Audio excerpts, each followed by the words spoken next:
Hello guys and welcome back into a new brand video. In today's tutorial, I'm going to show you how to get invoice in WooCommerce. So make sure to watch the video to the end and follow these simple steps.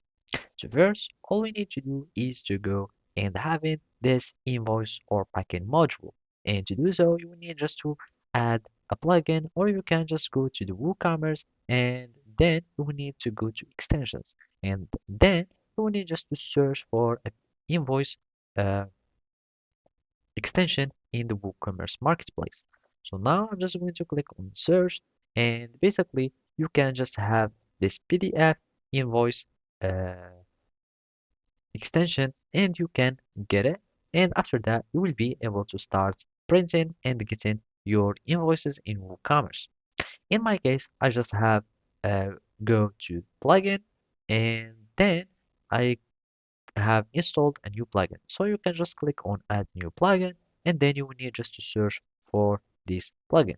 And it is named the WooCommerce PDF invoice, packing slip, and delivery notes, etc. So you can also have any many others plugins that you can add. You can choose whatever you like. After that, you will need just to set up your invoices.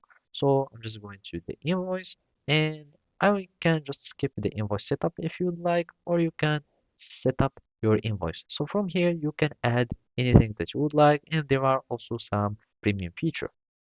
After that, you will need just to go to the WooCommerce orders, and I have already these icons that has been added in the action. And this one is the print invoice. This one is for printing the packing slip, and this one for printing the order details, etc. So as you can see, this is my invoice, and you can just print it from your browser by clicking on print, and that's it. So thank you for watching, and see you next time.